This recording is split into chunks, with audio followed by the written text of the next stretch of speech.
Bom dia, pessoal. Daremos início à nossa segunda aula, capítulo 7. Como vocês já estão aprendendo muito bem pela plataforma, qualquer dúvida vocês podem tirar lá no mural. Em relação a como funciona a plataforma, algumas dúvidas ainda vão ser vistas, tanto de vocês quanto da gente, nós professores. E quanto em relação ao material, atividade, vocês podem perguntar. Lá no mural a gente vai estar disponível durante as aulas para responder todas as dúvidas de vocês. Voltando ao capítulo, hoje nós iniciaremos o capítulo 7. Vamos estudar por aqui, vamos falar um pouquinho da introdução do tema, vamos definir o que são combustíveis, já que o tema é para que servem os combustíveis. Vamos falar das reações de combustão, como que esses combustíveis são utilizados, como que se deu a história do uso desses combustíveis pela humanidade. Vamos falar um pouquinho de matriz energética, que é a fonte de abastecimento de energia de um país. O que são combustíveis das fontes de energia não renováveis e as fontes de energias renováveis. A gente tem diferença de alguns termos e a gente vai estudar todos eles por aqui. Falando um pouquinho do tema, qual é a importância? A gente sabe que os combustíveis eles são utilizados para diversas funções na nossa sociedade, tanto para o desenvolvimento da tecnologia como no desenvolvimento de indústrias. E a nossa questão de energia também tem a ver com produção de energia elétrica, combustíveis. A gente precisa de combustíveis para poder gerar energia, ou tanto em elétrica como em energia de movimento, que é o do carro. Qualquer automóvel ele precisa de energia que vem da queima do combustível para que ele possa se movimentar, assim como nossas casas precisam desses combustíveis para que a gente possa ter energia elétrica. E além disso, é importante conhecer cada um para a gente pensar nas fontes alternativas. Por quê? Algumas fontes de energia, alguns combustíveis, eles podem gerar problemas, principalmente ambientais e de saúde. E aí a gente vai ter que escolher umas fontes que gerem menos problemas para a gente. Então ele é importante porque ele permitiu que as sociedades elas fossem se desenvolvendo ao longo do tempo, e aí a gente conseguiu avançar um pouco na tecnologia e facilitou um pouco nossas vidas. Então vamos falar um pouquinho da definição. Vou falar um termo científico. Combustíveis são substâncias, componentes que vão reagir com o comburente para produzir energia. Normalmente essa energia ela vai ser, a gente for ver aqui, combustíveis, tem o calor junto com o comburente para produzir energia.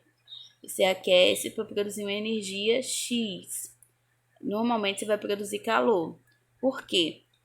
Quando a gente mistura, reage, bota os dois juntos numa reação, combustível e comburente, você vai ter como produto a liberação de água e de gás carbônico e uma energia, que normalmente tem a ver com aquecimento. Por quê? Os dois juntos é uma reação chamada de combustão, de queima. Ah, tá. Você falou o que é combustível, que é uma substância que vai se juntar com comburente. Mas o que é comburente? É o que vai levar esse combustível a queimar. Então, sozinho, o combustível não queima. Ele precisa do comburente para que ele possa pegar fogo, vamos dizer assim. Então, qual é o exemplo mais comum? O oxigênio.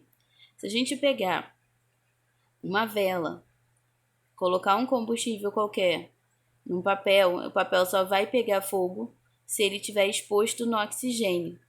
E se você colocar um calor próximo, então precisa, para haver a reação dessas três coisas, é uma pirâmide: combustível junto com comburente e o calor. Senão não ocorre a reação que a gente vai ver daqui a pouquinho nos slides.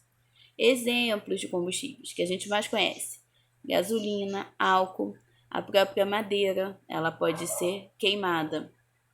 Então, esses combustíveis, como eu falei, a importância do tema é que foram importantes para o desenvolvimento das sociedades. E como eu falei, aquele triângulo, combustível, comburente e calor, elas fazem uma reação de queima. E eu falei que combustível só vai queimar se ele estiver junto com comburente, que pode ser normalmente o oxigênio. Vou botar um exemplo prático. Vocês, só quando se misturam, a turma fica mais agitada, pega fogo, vamos dizer assim, quando você está em conjunto. Então, combustível sozinho fica quietinho, quando se mistura com comburente, pega fogo. E precisa também do ambiente estar quente, ou seja, de calor, para que isso ocorra, que é uma pirâmide: combustível, comburente e calor. Como eu falei, vai gerar como produto gás carbônico. É esse gás aqui, que se ele estiver em alta na atmosfera, prejudica o ar, água e energia. Eu botei aqui calor, que é o exemplo mais fácil de energia. Agora, se vocês forem ver, você tem um copo com uma vela acesa, ou seja, a parafina aqui serviu como combustível, o pavio da vela serviu como combustível. Você ligou com fósforo, acendeu, ou seja, uma fonte de calor, e ele está exposto no oxigênio. Se eu coloco um copo, é o super desafio da apostila de vocês. Após um tempo, a vela apaga. Por quê? Porque combustível precisa de quem? Do comburente, que é o oxigênio, para ele continuar queimando, estando em combustão. Se eu boto o copo, o oxigênio do ar não consegue chegar e alguns segundos depois a vela apaga. Então depois vocês leem o super desafio com calma e vocês agora entendem que para ter a combustão precisa daquele triângulo. Se faltar um negocinho daquele triângulo, você não vai ter queima dos combustíveis. Tipos de combustão. Tem dois tipos, os dois vão gerar gases. Gás carbônico e o monóxido de carbono, que é um gás com um nome diferente.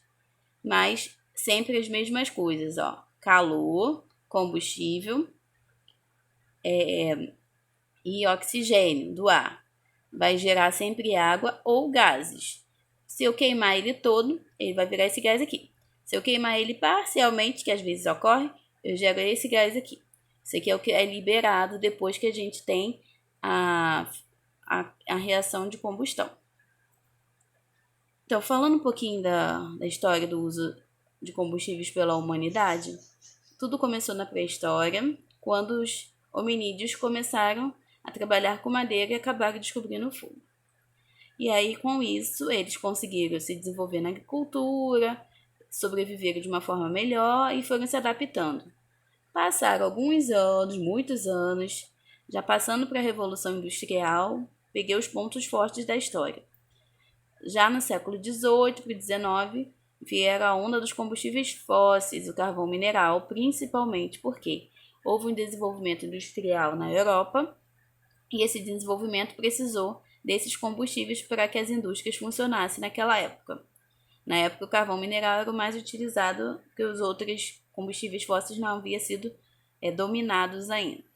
Já agora, no século XIX, na década de 70, a gente teve a crise do petróleo, ou seja, os combustíveis fósseis já começaram a ser repensados. Devido às crises de poluição ambiental, aí já teve a questão dos países se reunirem e falarem da questão da poluição, começaram a se pensar em outras fontes, as fontes alternativas. Então, a partir da década de 80, teve o iniciozinho do que seria o uso de uns biocombustíveis. E atualmente, essa onda ficou mais forte, que novas fontes alternativas de energia surgiram, como a solar, a eólica e outras geotérmica, tem outras fontes, porque foi necessário devido a uso muito forte dos combustíveis fósseis, muito exagerado, gerou muita poluição. Então, a ideia é que use-se o menos possível esses combustíveis fósseis para gerar energia. Então, falando um pouquinho de matriz energética. Todo país ele vai ter uma fonte, é como se fosse uma fonte de renda. E o mundo, para atender uma quantidade de energia que aquele país vai precisar. Imagina se faltasse energia elétrica no Brasil, seria ruim. Então, ele precisa de fontes, assim como o mundo. Só que a gente tem dois tipos de fonte, não renovável e renovável. Por incrível que pareça, O pessoal acredita que o Brasil não é tão desenvolvido como os outros países, mas o Brasil, em relação ao mundo, ele usa bastante energia renovável, ou seja, ele polui, mas menos se comparado ao mundo. Por quê? O mundo usa 13,3% de fontes renováveis e o restante é não renovável, que é considerada poluente. Então, falando um pouquinho dos combustíveis de fonte de energia não renováveis.